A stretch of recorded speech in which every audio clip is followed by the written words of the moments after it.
নবী গো, আমি আপনার কাছে জানতে চাই, আমার নবী যেহেতু ভালোই আছে, সেহেতু আমার স্বামীটা কেমন আছে? সুবহানাল্লাহ বলেন। আমার বন্ধুগণ, কিতাবের লেখক আমার নবীজি এই সাহাবীর দেহ এক জায়গায় আর মাথা এক জায়গায়, কিন্তু নবীজি বলে ফেলছেন তোমার স্বামী আসতেছে। সুবহানাল্লাহ বলেন। নবীজি বলছে তোমার স্বামী আসতেছে। জিবরাইল এসে এমন প্রতিধ্বনি, ঘণ্টা ধ্বনির ন্যায় আওয়াজ হচ্ছে, প্রতিধ্বনি হচ্ছে। আমার নবীজি একটু একটু ভয় ভয় ভাব ভিতরে চলে আসছে। জিবরাইল কি বলবা, এত বিকট আওয়াজ কেন? নবীজি আপনি কি জানেন একটা সর্বনাশ হয়ে গিয়েছে? কি হয়ে গেছে? সর্বনাশ। নবীজি ওই ব্যক্তির স্বামী দেহ এক জায়গার, মাথা আর এক জায়গায়। আপনি বিশ্ব নবী, রহমতের নবী, আপনি তো জীবনে কোনোদিন মিথ্যা কথা বলেন নাই। আপনি ছিলেন সাদিক, সত্যবাদী। আপনি ছিলেন কাসেম, বন্টনকারী। সুবহানাল্লাহ। আপনি ছিলেন আল-আমিন, আপনি ছিলেন বিশ্বাসী।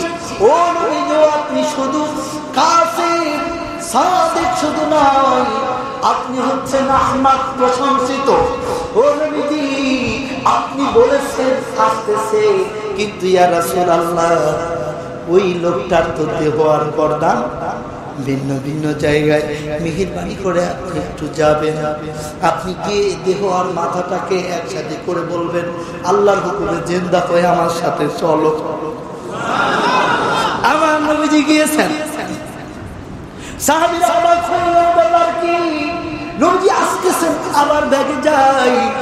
আমার নবীজি যাইয়া দেহটা একসাথে করে বললেন আমার সাথে চলো, তোমার বিবি পথে দাঁড়ে তোমার জন্য দাঁড়িয়ে আছে। সাহাবী জিন্দা হয়ে গেল। ইয়া রাসূলুল্লাহ, ইয়া হাবিবাল্লাহ, আমার কি শহীদ মৌতটা ক্যান্সেল হয়ে যাবে? আমি জিহুদীদের আঘাতে শহীদ হয়েছি, নবীজি আমি কি শহীদের দরজা পাবো না? সাহাবীর প্রশ্নের জবাবে নবীজি বললেন অবশ্যই তুমি শহীদ, তবে তোমাকে যদি আল্লাহর হুকুমে এখান থেকে না নিয়ে যায়, তবে আমি বিশ্ব নবী, আমার কথাটা ভুল প্রমাণ হয়ে যাবে।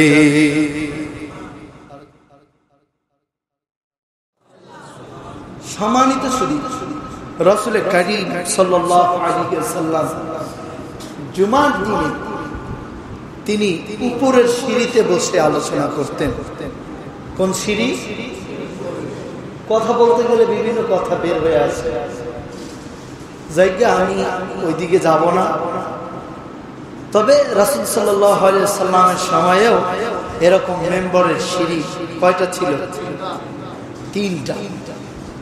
এবং কোন কোন বর্ণনায় ভিন্ন ভিন্ন মত পাওয়া গেলেও আমরা একটা বিষয় স্পষ্ট মুফাসসিরিনে কিরাম ক্লিয়ার করেছেন যে রাসূল সাল্লাল্লাহু আলাইহি ওয়াসাল্লাম 3 নাম্বার যে সিঁড়ি ছিল, সেই সিঁড়ির উপরে বসে বা দাঁড়িয়ে তিনি খুতবা দিতেন। খুতবা হচ্ছে খাতাবা, খুতবা। এটাকে কোরআনের ভাষায় বলা হয় বায়ানুন, বায়ান। এটাকে কোরআনের ভাষায় বলা হয় কি? বয়ান। আর আরবি লুগাত বা আরবিদের আরবি ভাষা অনুযায়ী এটাকে বলা হয় খুতবা, প্রাসঙ্গিক আলোচনা। প্রাসঙ্গিক বাংলাটা হচ্ছে প্রাসঙ্গিক আলোচনা, আর আরবিতে হচ্ছে আর রহমান আল্লামাল কুরআন খালাকাল ইনসান আল্লামাহুল বায়ান। আল্লামা মানে শিখিয়েছি, শিক্ষা দিয়েছি, হুল বায়ান তোমাদেরকে কথা শিখিয়েছি। তো রাসূল কারীম সাল্লাল্লাহু আলাইহি ওয়াসাল্লাম খুতবা দিবেন এরকম একটি সময়ে আমি যেভাবে আসলাম, নবীজির হুজরাখানাটা ছিল, থাকার জায়গাটা ছিল একদম মসজিদের সাথে। জোরে বলি সুবহানাল্লাহ। আমার ভাইরা, আমার বন্ধুগণ, বিশ্বনবী হাবিবুল্লাহ মুহাম্মদুর রাসূলুল্লাহ সকলে বলি, আর একটু মহব্বত নিয়ে বলি সাল্লাল্লাহু আলাইহি ওয়াসাল্লাম। আমার নবীজি হঠাৎ করে মসজিদে এসে এক এক করে 3টে সিঁড়ি দাঁড়ায় গেলেন। কিন্তু বন্ধুগণ, যে নবী প্রতি জুমার দিনে প্রথম ধাপে এক এক করে 3টি সিঁড়ি পার হয়ে যায়, এবার নবীজি রাহমাতাল লিল আলামিন প্রথম সিঁড়িতে কেবলমাত্র পা রেখেছেন। জিবরাইল এসে বললেন, লাব্বাইকা সাদাইকা ইয়া রাসূলুল্লাহ, ইয়া হাবিবাল্লাহ, আমি আপনাকে জানায় দিতে চাই, মান আদরাকা রমাদান ফালাম ইগফির লাহু। জিবরাইল যখন নবীজির কানে এসে বলেন, মান আদরাকা রমাদান ফালাম ইগফির লাহু, আমার নবীজি জিবরাইলের হঠাৎ এই ঘোষণাটা শোনার পর রাহমাতাল লিল আলামিন নবীজি স্টপ হয়ে দাঁড়িয়ে গেলেন। পা কেবলমাত্র প্রথম সিঁড়িতে রেখেছেন, প্রথম সিঁড়িতে উঠেছেন। আমার নবীজি আস্তে করে বললেন আমিন, আস্তে করে নবীজি বললেন আমিন। জোরে বলেন সুবহানাল্লাহ। আমার ভাইয়ারে, আমার নবী এইবার যখন আমিন বলে দিল, সাহাবীরা আশ্চর্য হয়ে নবীজির দিকে তাকিয়ে আছেন, অপলক নেত্রে তাকিয়ে আছেন। ব্যাপার কি? কোনদিন বিশ্ব নবী এমন করেন না, কোনদিন নবীজি এমন দৃশ্য এমন ভাবে স্টেজে ওঠার সময়, মিম্বরে ওঠার সময় নবীজি আমিন বলেন না। আজকে নবীজি ভিন্নভাবে আমিন বললেন। ব্যাপারটা কি? এইটা লক্ষ্য করে, এইটাকে উদ্দেশ্য করে সাহাবীরা নবীজির দিকে প্রশ্নার্থ মন নিয়ে তাকিয়ে আছেন। জোরে বলেন সুবহানাল্লাহ। আমার ভাই, নবীজি আমিন বলে ক্ষান্ত নয়। নবীজি যখন দ্বিতীয় সিঁড়িতে পা রাখলেন, জিবরাইল এসে বলেন, নবীজি মান যুকিরা ইনদাহু ফালাম ইউসাল্লি আলাইহি। নবীজির কানে যখন জিবরাইল বলে দেয়, ইয়া রাসূলুল্লাহ, এই যে আপনার উপরে ওহীটা আসছে, হাদিসে কুরসি বলা হয়। বন্ধুগণ, যেই হাদিসগুলো জিবরাইল বলেছে, উল্লেখ আছে ওই হাদিসে, ওই হাদিসগুলোকে হাদিসে কুরসি বলা হয়। অর্থাৎ যেই হাদিসে আল্লাহ বলেছেন, কথা উল্লেখ থাকে, জিবরাইল সরাসরি আল্লাহর কথা নবীজির কানে এসে বলে দেয়। ওইটা যদি হাদিস আকারে লিপিবদ্ধ করতে বলেন নবীজি, তবে ওইটা হাদিস, শুধু হাদিস না, ওইটা হচ্ছে হাদিসে কুরসি। জোরে বলেন সুবহানাল্লাহ। আমার ভাই, আমার নবীজি এইবার যখন বললেন মান যুকিরা ইনদাহু ফালাম ইউসাল্লি আলাইকা, নবীজি কুলতু আমিন, নবীজি বললেন আমিন। এবার নবীজি আর থেমে নাই। তৃতীয় সিঁড়িতে যখন পা রাখবেন, এমন সময় জিবরাইল নবীজির কানে কানে এসে বলেন, আদরাকাল আবাওয়াইহিল কিবরা ওয়াহাদুহুমা ফালাম ইদখিলাল জান্নাহ কুলতু আমিন। নবীজি দ্বিতীয়বার বললেন আমিন। আল্লাহু আকবার। আমার ভাইরা রে, আপনারা যদি দেখেন, আমি সিঁড়িতে পা রাখার সঙ্গে সঙ্গে ভিন্ন ভিন্ন কিছু কথা বলি, অথচ বয়ান শুরুই হয় নাই, খুতবা শুরুই করি নাই। আপনাদের মনেও প্রশ্ন জাগবে, ব্যাপারে কি? হুজুর কেন আজকে বয়ান শুরু করার আগেই কিছু কথা বললো? যারা বলেন ঠিক না ব্যাটি? আমার বন্ধুগণ, আমার নবীজি আস্তে করে মেম্বারের উপরে বসে গেলেন। সাহাবীরা নবীজির দিকে তাকায় আছেন কি মন নিয়া, কি মন নিয়া, প্রশ্ন নিয়ে নবীজির চেহারা দিয়ে তাকিয়ে আছে। আমার নবীজি আস্তে করে ডাক দিয়ে বললেন, সাহাবীরা জানো নাকি আজকে আমি রহমতের 10 দিন চলে গেল, মাগফিরাতের প্রায় অর্ধেক চলে গেল। যুবক রে, তোমরা কি পেরেছো? আমরা কি পেরেছি? আমাদের জীবনের গুনার খাতাটা ক্লোজ করে নিতে। যারা বলেন ঠিক না বেটি? একটু চোখটা বন্ধ করলেই তো দেখা যায় কত যুবক বারবার বলেছে আর 5টা বছর গেলেই একটা সন্তান হলে দাঁড়িয়ে রাখবো যুবক। কত মুরব্বি বলেছি, এই তো ছোট মিটার গিয়ে হলেই দাঁড়িয়ে রাখবো, এখন থেকে 5 ওয়াক্ত নামাজ পড়বো, অন্যায় করবো না, জীবনে যত পাপ করেছি সব পাপ ছেড়ে দেবো যুবক রে। কিন্তু তোমার আমার মতো হাজারো যুবক বয়সে এই পৃথিবীর থেকে চিরতরে বিদায় নিয়ে চলে গিয়েছে। ভাইরা, একজন যুবক তার স্ত্রীকে বলছিলেন, বিবি রে, আমি আজকে অফিস শেষ করে ইফতারের আগেই চলে আসবো, আমার সন্তান আম খেতে চেয়েছে, ওর জন্য কেজি 1.5 আম আমি নিয়ে আসবো। বাসার থেকে বের হয়েছে যুবক, ভালো একজন সুস্থ মানুষ বাসার থেকে বের হয়ে রওনা হয়েছে। বন্ধুরে, স্ত্রী তাকা আছেন, আমার সামনে আপনি আসবেন, অফিসে গিয়েছেন, গিয়ে ফোন দিয়ে বলেছে, বিবি আমি অফিসে আসছি। দুপুরে ফোন দিয়ে বলেছে, বিবি রে, এই তো আর ঘন্টা 3 পরে অফিস ছুটি হলে আমি চলে আসবো। বন্ধুগণ, 3 ঘন্টা চলে যায়, 4 ঘন্টা চলে যায়, স্বামী আছে।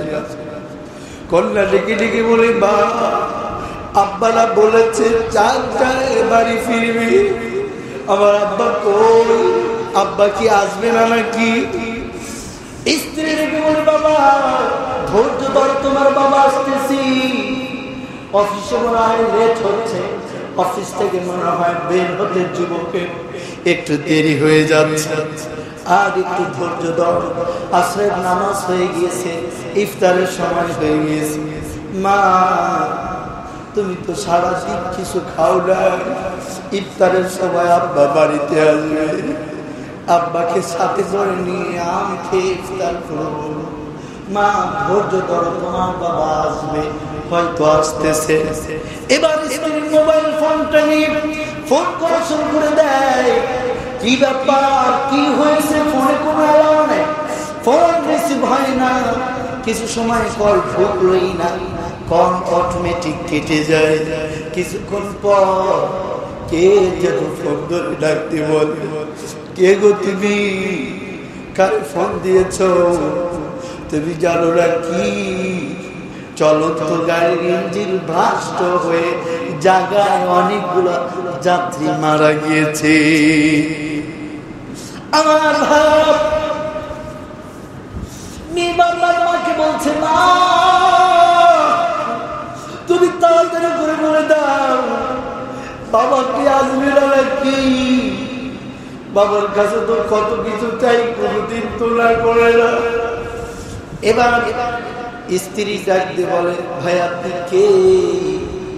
জানতে চাই আমার স্বামী কেমন আছে।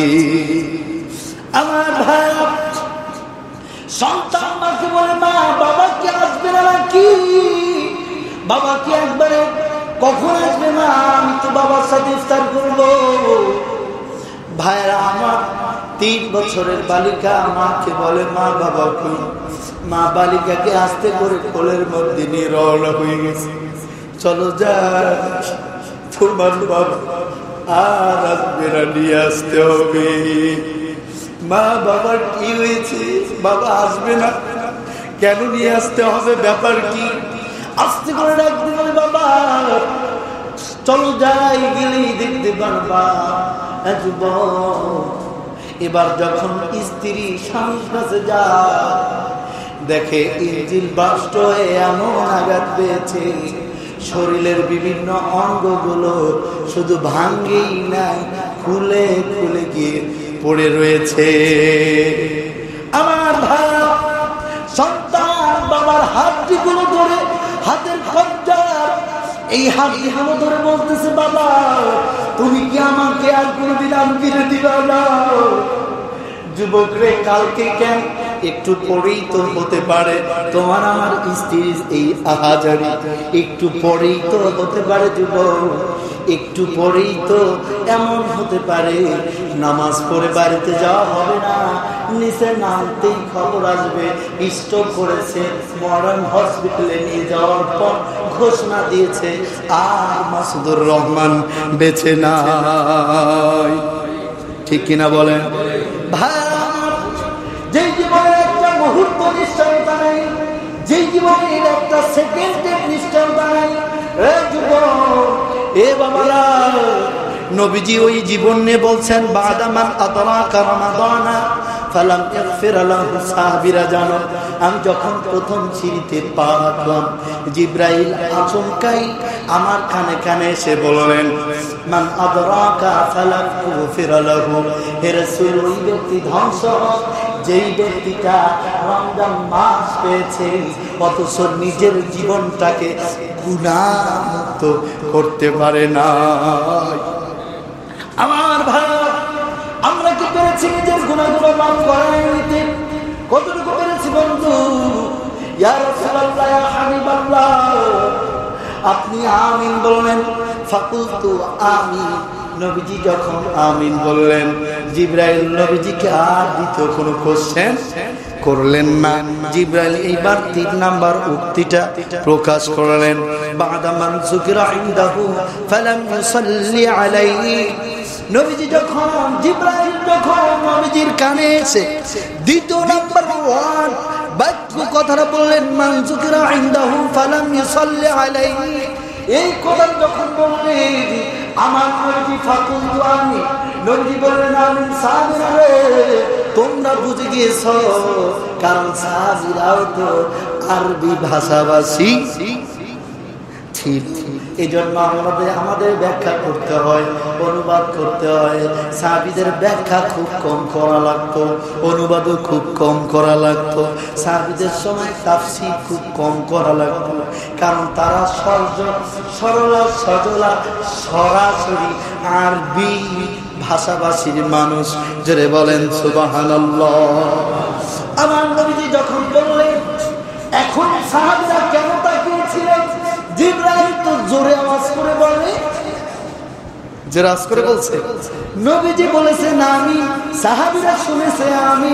জিবরাইল কি বলেছে এটা নবীজি শোনে নাই। এটা নবীজি শুনেছেন, সাহাবীরা শোনে নাই।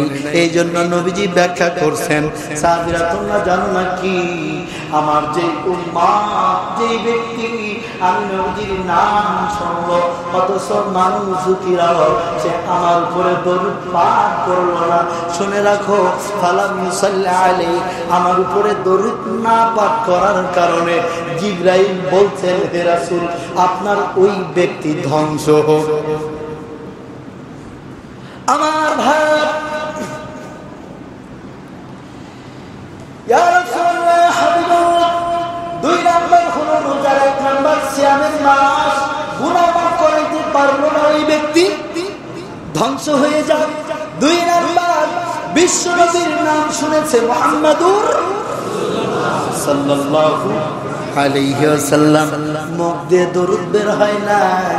নবীজি বললেন, হে সাহাবীরা, জিবরাইল আমার কানে এসে বলে, আল্লাহর নবী, মান যুকিরা, যারা বললো না আপনার নাম শোনার পরে ওই ব্যক্তিগুলো ফালাম ইউসাল্লি আলাইহি, আপনার নাম শোনার পরে যারা দরুদ পড়ে নাই ধ্বংস হোক। আমি নবীজি ফাকুলতু বললাম আমিন, আল্লাহ কবুল করুক। জোরে বলেন সুবহানাল্লাহ। আমার ভাই, তাহলে নবীর নাম শোনার পরে নিঃসন্দেহে দরুদ পড়তেই আশহাদু আল্লা মুহাম্মাদুর রাসূলুল্লাহ।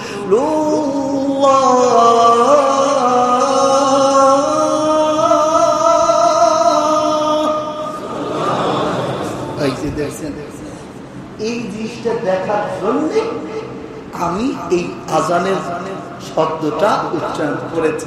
আপনারা বলেনটা শোনেন। সব জায়গায় শুধু সাল্লাল্লাহু আলাইহি ওয়াসাল্লাম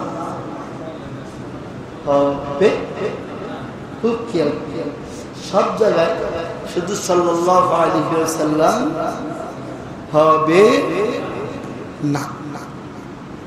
এখন ব্যাপারগুলো কিছু কিছু জায়গায় যেটা শুনতে হবে সেম সেটাই বলতে হবে। যেমন আজানের ব্যাপারটা হচ্ছে ফতোয়ে স্বামী আলমগীর আর ইত্যাদি, ফতোয়া জামিয়া ইত্যাদি ফতোয়ার কিতাবগুলো যদি দেখেন, আহকামে জিন্দেগি, বেহেশতি জিওর, বেহেশতি গওহার ইত্যাদি ইত্যাদি যে মাসলার কিতাবগুলো আছে, সুগরা কুবরা ছোট বড় সবগুলো যদি দেখেন, তাহলে সব মুফাসসির একমত যে আযানের জবাব শুধু আযান দিয়েই দিতে হবে। সুবহানাল্লাহ। আযানের জবাব বাস ক্লিয়ার একটা বিষয় যে আযানের জবাবের ক্ষেত্রে সাল্লাল্লাহু আলাইহি ওয়াসাল্লাম পুরো আযানটাই দিতে হবে। এক সাহাবী প্রশ্ন করলেন, ইয়া রাসূলুল্লাহ, আমার কানে প্রতিধ্বনি আসছে আল্লাহু আকবার, আমি উত্তরে কি বলবো? নবীজি বললেন আল্লাহু আকবার। ইয়া রাসূলুল্লাহ, আমার কানে ধ্বনি আসছে আশহাদু আল্লা ইলাহা ইল্লাল্লাহ, আমি উত্তরে কি বলবো? নবীজি বললেন আশহাদু আল্লা ইলাহা ইল্লাল্লাহ। তিনি বললেন ইয়া রাসূলুল্লাহ, আমার কানে প্রতিধ্বনি বেশি আসছে আশহাদু আন্না মুহাম্মাদুর রাসূলুল্লাহ। কুলতু, আমি কি বলবো? নবীজি বললেন আশহাদু আন্না মুহাম্মাদুর রাসূলুল্লাহ। তোমার কানে বেশে যেভাবে আসবে আযানের উত্তর আযানই হবে। কেননা তোমরা কি জানো, যখন মুয়াজ্জিন আযান দেয়, আযানের প্রতিধ্বনি যত দূরে চলে যায়, এর ভিতরে গাছপালা, তরু লতা, বৃক্ষ রাদি, নক্ষত্র, বিল্ডিং, ইট, সিমেন্ট, যত যা দেখো এই জমিনের ভিতরে পশু প্রাণী সব কিছু মুয়াজ্জিনের জন্য, আযান দাতার জন্য, মাগফিরাতের জন্য দোয়া করতে থাকে। সুবহানাল্লাহ। রাসূল বলেন, যখন মুয়াজ্জিন আযান দেয় তখন নদীর মাছ, পানির মধ্যে থাকা যে প্রাণীগুলো আছে, এই জলের মধ্যে থাকা প্রাণীগুলো এই মুয়াজ্জিনের জন্য দোয়া করতে থাকে। সুবহানাল্লাহ।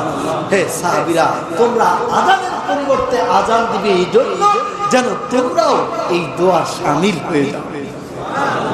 তার মানে নবীজির নাম শুনলে অবশ্যই দরুদ পড়তেই। বাস 2 নাম্বার। আমার নবীজি এইবার যখন 3 নাম্বার সিঁড়িতে উঠলেন, নবীজি বললেন আফাকুলতু আমিন। নবীজি বললেন আমিন। ইয়া রাসূলুল্লাহ, ইয়া হাবিবাল্লাহ, প্রথম 2টা জেনেছি, 3 নাম্বার আপনি কেন আমিন বলছেন? নবীজি বললেন মান আদারাকা ওয়াইহিল কিবারা আও আহাদুহুমা ফালাম ইউদখিলাহু জান্নাহ। নবীজি বলেন, শোনো, জিবরাইল আমার কানে কানে এসে 3 নাম্বারে স্মরণ করিয়ে দেয়, হে রাসূল, যে ব্যক্তির মা বাবা আছে তাদের সন্তুষ্টি অর্জন করতে পারে নাই, তাদের খুশি করতে পারে নাই, মা বাবা আছে তাদের সাথে উত্তম ব্যবহার করতে পারে নাই, তাদেরকে কষ্ট দিয়েছে, জুলুম করেছে, মা বাবার সামনে কড়া ভাষায় কথা বলেছে, ইয়া রাসূলুল্লাহ, মা বাবা থাকতেও আল্লাহর জান্নাত কামাই করতে পারে নাই। জিবরাইল আমার কানে কানে এসে বলে, নবীজি, ওই ব্যক্তি ধ্বংস হোক যার মা বাবা থাকা সত্ত্বেও আল্লাহর নৈকট্য লাভ করতে পারে নাই। আমি নবীজি বলেছি আমিন। আপনারা বলেন, নবী যদি আমিন বলে পশ্চিম কালেও এই দোয়া কি ফেরত যাবে নাকি? আমার ভাই, নবী যদি আমিন বলে তাহলে তো দোয়াই হয়ে গেল, ঠিক কি না? নবীজি শুধু দোয়া নয়, তিরমিজি শরীফের একটা হাদিসের মধ্যে আসছে, নবীজি মুখে কোনো কথা বললেও কবুল হয়ে যেতেন। সুবহানাল্লাহ। একবার এক স্ত্রী নবীজির কাছে এসে সাহাবীদেরকে দেখতে পেলেন, সাহাবীরা যুদ্ধ থেকে আসতেছে, সাহাবীদেরকে ডাক দিয়ে বললেন, সাহাবীরারে, আমি তোমাদের কাছে একটা জিনিস জানবার চাই, বলো বলো আমার নবীজি কেমন আছে? সুবহানাল্লাহ বলেন। আমার ভাই, যুদ্ধে সাহাবীরা জিজ্ঞাসা করলেন, আল্লাহর বান্দি, 2 নাম্বার আপনি কি জানতে চান? আল্লাহর বান্দা জানতে বলেন, সাহাবীরা রে, আমি আপনাদেরকে জানতে চাই আমার নবীজি কেমন আছে, এই পথে নবীজি আসবে নাকি। এইবার যখন নবীজির কাছে চলেই আসলেন, নবীজিকে আল্লাহ বান্দি সালাম করলেন। সালাম করার পর আমার নবীজি মুহাম্মদুর রাসূলুল্লাহ সাল্লাল্লাহু আলাইহি ওয়াসাল্লাম বিশ্বনবীকে জিজ্ঞাসা করলেন, ইয়া রাসূলুল্লাহ ইয়া হাবিবাল্লাহ, আমি সাহাবীদেরকে আপনার সম্পর্কে জেনেছি। নবী গো, আমি আপনার কাছে জানতে চাই, আমার নবী যেহেতু ভালোই আছে, সেহেতু আমার স্বামীটা কেমন আছে। সুবহানাল্লাহ বলেন। আমার বন্ধুগণ, কিতাবের লেখক আমার নবীজি এই সাহাবীর দেহ এক জায়গায় আর মাথা এক জায়গায়, কিন্তু নবীজি বলে ফেলছেন তোমার স্বামী আসতেছে। সুবহানাল্লাহ বলেন। নবীজি বলছে তোমার স্বামী আসতেছে। জিবরাইল এসে এমন প্রতিধ্বনি, ঘণ্টা ধ্বনির ন্যায় আওয়াজ হচ্ছে, প্রতিধ্বনি হচ্ছে। আমার নবীজি একটু একটু ভয় ভয় ভাব ভিতরে চলে আসছে। জিবরাইল কি বলবা, এত বিকট আওয়াজ কেন? নবীজি আপনি কি জানেন একটা সর্বনাশ হয়ে গিয়েছে। কি হয়ে গেছে? সর্বনাশ। নবীজি ওই ব্যক্তির স্বামী দেহ এক জায়গার, মাথা আর এক জায়গায়। আপনি বিশ্ব নবী, রহমতের নবী, আপনি তো জীবনে কোনোদিন মিথ্যা কথা বলেন নাই। আপনি ছিলেন সাদিক, সত্যবাদী। আপনি ছিলেন কাসেম, বন্টনকারী। সুবহানাল্লাহ। আপনি ছিলেন আল-আমিন, আপনি ছিলেন বিশ্বাসী। ও নবী, আপনি শুধু কাসেম সাদিক শুধু নয়, আপনি হচ্ছেন আহমদ, প্রশংসিত। ও নবীজি, আপনি বলেছেন আসতেছে, কিন্তু ইয়া রাসূলুল্লাহ ওই লোকটার তো দেহ আর গর্দান ভিন্ন ভিন্ন জায়গায়। মেহেরবানি করে আপনি একটু যাবেন, আপনি গিয়ে দেহ আর মাথাটাকে একসাথে করে বলবেন, আল্লাহর হুকুমে জিন্দা হয়ে আমার সাথে চলো। আমার নবীজি গিয়েছেন। সাহাবীরা অবাক হয়ে বললেন, কি নবীজি আসতেছেন, আবার ব্যাগে যাই। আমার নবীজি যাইয়া দেহটা একসাথে করে বললেন, আমার সাথে চলো, তোমার বিবি পথে দাঁড়ে তোমার জন্য দাঁড়িয়ে আছে। সাহাবী জিন্দা হয়ে গেল। ইয়া রাসূলুল্লাহ, ইয়া হাবিবাল্লাহ, আবার কি শহীদ বহুটা ক্যান্সেল হয়ে যাবে? আমি ইহুদিদের আঘাতে শহীদ হয়েছি, নবীজি আমি কি শহীদের দরজা পাবো না? সাহাবীর প্রশ্নের জবাবে নবীজি বললেন, অবশ্যই তুমি শহীদ, তবে তোমাকে যদি আল্লাহর হুকুমে এখান থেকে না নিয়ে যাওয়া হয়, তবে আমি বিশ্ব নবী, আমার কথাটা ভুল প্রমাণ হয়ে যাবে। আরো জোরে বলেন। আমার ভাই, দুইটা মত, একটা মত কেউ কেউ বলেছেন হাদিসটি জয়ীফ। দুইটা হাদিসের ব্যাপারে এমন মন্তব্য করেছেন, কিন্তু বন্ধুগণ জয়ীফ আর সহিহ আপনাদেরকে বুঝিয়ে দিয়েছি। আর একটা হাদিস নবীজির জীবনে আছেন, যে হাদিসের প্রত্যক্ষদর্শী ছিলেন হযরত জাবির রাদিয়াল্লাহু আনহু। ওনার দুইটা ছেলে হত্যা হয়ে গিয়েছিল, রাসূলের নামে শাহাদাত বরণ করেছিল। যেই দুইজনকে আল্লাহর নবীজি ঢাকা ছিলেন, সেখান থেকে মৃত ব্যক্তিকে উঠায় নিয়ে আসেন। যারা বলেন সুবহানাল্লাহ। আমার ভাই, বিশ্ব নবীকে আল্লাহ কত কুদরত দিয়েছে, কত মুজিজা দিয়েছে। বিশ্ব নবীকে আল্লাহ তাআলা কত সম্মান দিয়েছে জানো নাকি বন্ধু? ঈসা নবী কবরের কাছে গিয়ে একজন মৃত মানুষকে জিন্দা করেছিল। অনেক নবীরাই কবরের কাছে গিয়ে মৃত ব্যক্তিকে ডাক দিয়ে কথা বলেছে। হ্যাঁ বন্ধু, মুসা নবীর হাতে লাঠি ছিল, ছেড়ে দিলে সাপ হইতো, ধরলে লাঠি। আমার ভাইরা রে, বিভিন্ন নবীর বিভিন্ন মুজিজা ছিল। আমার নবী এমন নবী, আমার নবী এমন নবী, যেই নবীর ভিতরে এত মুজিজা ছিল, সব নবীর মধ্যে যা ছিল আমার নবীর মধ্যে তার চেয়ে বেশি। আরো জোরে বলেন। ঈসা আলাইহিস সালাম তো একজন মানুষকে মৃত্যু থেকে জীবিত করার বর্ণনা পাওয়া যায়, কিন্তু আমার নবীজির ক্ষেত্রে 3 জনের পাওয়া যায়।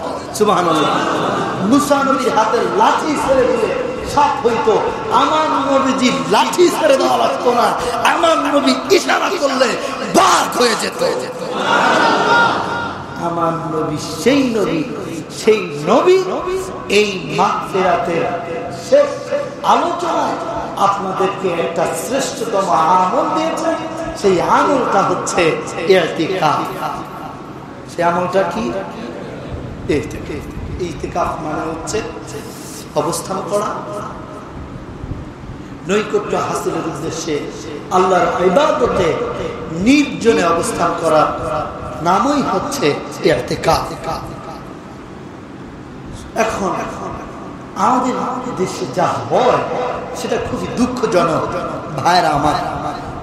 বিশেষ কথা হচ্ছে যে রাসূল সাল্লাল্লাহু আলাইহি ওয়াসাল্লাম প্রথমে ইতিকাফ করেছেন প্রথম 10 দিন, তারপরে ইতিকাফ করেছেন দ্বিতীয় 10 দিন, তারপরে ইতিকাফ করেছেন তৃতীয় 10 দিন, পুরো মাস ইতিকাফ করেছেন কোন বছর।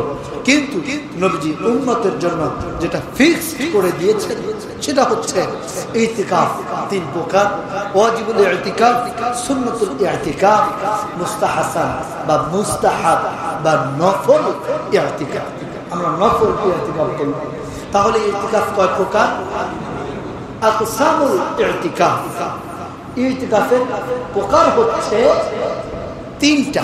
সালাস 3টা। কয়টা? 3টা। 1 নম্বর হচ্ছে ওয়াজিবুল ইতিকাফ, 2 নম্বর সুন্নাতুল ইতিকাফ। এটা সুন্নাতুল ইতিকাফ কিফায়া, অর্থাৎ সমাজে সব মানুষের পক্ষ থেকে 1-2 জন করে দিলেই ইতিকাফটা হয়ে যাবে। ওয়াজিব ইতিকাফ হচ্ছে যেটা মানত করা হয়। ধরেন আমি মানত করেছি আমার ছেলের অসুখ যদি সুস্থ হয়ে যায় আমি 3 দিন 5 দিন 7 দিন ইতিকাফ করব। সেক্ষেত্রে এই ইতিকাফটা করা কি? ওয়াজিব। শুধু ইতিকাফ না, মানত সংক্রান্ত প্রত্যেকটা হুকুম বাস্তবায়ন করাই ওয়াজিব। সুবহানাল্লাহ। আবার মানত কিন্তু খারাপ জায়গায় করা যাবে না। অমুকের বিল্ডিং এ আগুন লেগে যদি পুড়ে যায় তাহলে আমি 3 দিন ইতিকাফ করব। আমার কথা বুঝছেন? অমুকের বিল্ডিং এ আগুন লেগে যদি পুড়ে যায় আমি কয়দিন ইতিকাফ করব? তাহলে হবে নাকি? হবে। মানুষের ক্ষতির জন্য আবার মানত করেন না। আল্লাহ তাআলা আমাদের হেফাজত করুক, বলুন আমিন। অনিসলামিক কাজে অথবা বাজে নিয়তে মানত করলে মানত হয় না। আলহামদুলিল্লাহ বলি। বাজে উদ্দেশ্য নিয়ে খারাপ চিন্তাধারা নিয়ে মানত করলে মানত হয় না। ইসলাম খুব সহজ, সিম্পল এবং খুব ভেরি বিউটিফুল, খুব সুন্দর। কিন্তু আমরা এই ইসলামটারে গজা খিচুড়ি বানায় ফেলছি, না কি কয়? জগা খিচুড়ি না, আমরা এটারে জগা খিচুড়ি বানায় ফেলছি। ইসলাম খুব সহজ, আলহামদুলিল্লাহ। ভাইরা, সুন্নাতুল ইতিকাফ আমাদের জন্য অপেক্ষা করছে অতি নিকটে। আজকে রোজার কয়টা? 17টা। তার মানে আজকে আমাদের তারাবি নামাজের তিলাওয়াত হচ্ছে হ্যাঁ কয় পারা? 21 নম্বর। আমরা অনেকে কেউ মনে হয় বলছিল 18 পারা না, 21 পারা। জি 20 পারা শেষ, আজকে 21 পারা শুরু হয়। তো এখন ব্যাপার হচ্ছে যে আমরা ইতিকাফ করবো ইনশাআল্লাহ। ইতিকাফ দ্বারা অনেক ফজিলত, অনেক অনেক। সবচেয়ে বড় একটা কথা বলি, সবচেয়ে বড় যে ফজিলত সেটা হচ্ছে একমাত্র শুধুমাত্র কেবলমাত্র ইতিকাফ করার মাধ্যমেই আল্লাহর জান্নাতকে নিশ্চিত করা যায়। আমার ভাইরা, আমার বন্ধুগণ, শুধু তাই নয় বন্ধু, নবীজি ইতিকাফের বর্ণনা দিয়ে আমার নবীজি বলেন হাজ্জাতাইন ওয়া উমরাতাইন। নবীজি হজের 2 বছর শব্দ ব্যবহার করেন আর উমরা 2 বছর শব্দ ব্যবহার করেন। কারণ হচ্ছে নবীজি উম্মতদেরকে বলেন, উম্মতেরা শোনো, যদি তোমরা ইতিকাফ করো, এই ইতিকাফের সওয়াব কত জানো নাকি? 2টা হজ্জুল আবরার, 2টা বড় হজ কবুলিয়াত হজের যে সওয়াব, আমার আল্লাহ এই 10 দিন ইতিকাফ করার কারণে এই সওয়াবটা একজনকে নয়, সমাজের প্রত্যেকটা মানুষকেই দান করে দেয়। শুধু 2টা বড় হজ নয়, যদি আপনারা অর্থের হিসাব করেন, 2টা বড় হজ করতে 8 লক্ষ টাকা দরকার, ঠিক কিনা বন্ধু? তার মানে ব্যাপক পরিমাণ সওয়াবের মালিক আমরা হয়ে গেল। এটা হচ্ছে সুন্নাতুল ইতিকাফ। লাস্টে আছে কিফায়া। আলহামদুলিল্লাহ বলি, এই কিফায়া দ্বারা স্পষ্ট করা হয়েছে সমাজের 1-2 জন করলেও হয়ে যাবে, সবাইকে করতে হবে এমনটা নয়। কিন্তু বন্ধু, আপনারা বলেন, যেই ব্যক্তি ইতিকাফ করলো, আল্লাহর কাছে সবচেয়ে পছন্দনীয় এবং আল্লাহর তালিকায়, আল্লাহ ওয়ালাদের তালিকায় ওই লোকটার নাম লিখে গেল, আমরা সবাই সওয়াব পেয়ে গেলাম বন্ধু। কিন্তু আমরা ওই যে তালিকাভুক্ত হইতে পারলাম, খেয়াল করছেন একটু বন্ধুগণ? এই জন্য আমাদেরকে ইতিকাফ করা লাগবে। ইতিকাফ করলে সবে খবর পাওয়া যাবে বন্ধু, যুবক গুনাহ মাফ হয়েছে নাকি জানি না। যদি ইতিকাফ করে গুনাহ মাফ করায় নিতে পারি, তাহলে এর চেয়ে সৌভাগ্যবানের আর কিছুই হতে পারে না। ভাইরা আমার, আজকে আমরা 3-4টা জিনিস জানলাম। 1 নাম্বার কি জেনেছি? রমজান মাসে গুনাহ মাফ না করলে কি হবে? ধ্বংস। 2 নম্বরে জেনেছি নবীজির নাম শোনার পরে দরুদ না পড়লে ধ্বংস। 3 নম্বর পিতা মাতার সাথে খারাপ ব্যবহার না করলে ধ্বংস। হ্যাঁ, উল্টা কইছি না? ভালো ব্যবহার করা লাগবে, ঠিক কিনা বন্ধুগণ? ভালো ব্যবহার না করে ধ্বংস। এই 3টা জিনিস থেকে বেঁচে থাকবো তো ইনশাআল্লাহ। ও বন্ধু, প্রথম নাম্বার যে আমলটা আমি আপনাদেরকে এখন বললাম, সেটা হলো ইতিকাফ করা লাগবে। 2টা উমরা এবং 2টা হজের সওয়াব, আর সমাজের প্রত্যেকটা মানুষ সওয়াবটা পাবে। কিন্তু বন্ধু, ফতোয়া স্বামী খুলে দেখেন, স্পষ্ট বর্ণনা আছে, যদি টাকা দিয়া, খাবার দিয়া, সেহরি দিয়া, ইফতারি দিয়া যদি কাউকে ইতিকাফ করানো যায়, স্পষ্ট দলিল ইতিকাফ হবে। এখন আমাদের সমাজে অনেক জায়গা হয় ইতিকাফ করার পর ওই লোকটাকে 5,000 দেয়া যাবে না। দেয়া যাবে? যদি ওই লোকটাকে 5,000 টাকা দেওয়া হয় আর আপনি বলেন হাদিয়া দিছি, তো আর মুসলমানরা কি দোষ করছে? ওনাকে যে 5,000 দিলেন আর বললেন হাদিয়া, তো ওই হাদিয়া সবাই দেয়?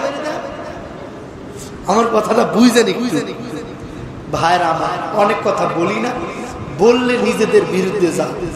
শুধু খতম তারাবি পড়াই, জাস্ট খতম তারাবি পড়িয়ে টাকা নেওয়া সম্পূর্ণ হারাম, 100% হারাম। যদি আমি শুধু তারাবিকে নিয়োগ করে, শুধু তারাবি নামাজকে উদ্দেশ্য করে আমি যদি ইমাম হিসেবে দাবি করি, আমাকে 30,000 টাকা দেওয়া লাগবে, আমাকে 20,000 টাকা দেওয়া লাগবে, আমাকে 40 দেওয়া লাগবে। সম্পূর্ণ হারাম। কোন মাসায়েখ এটাকে হালাল বলেননি।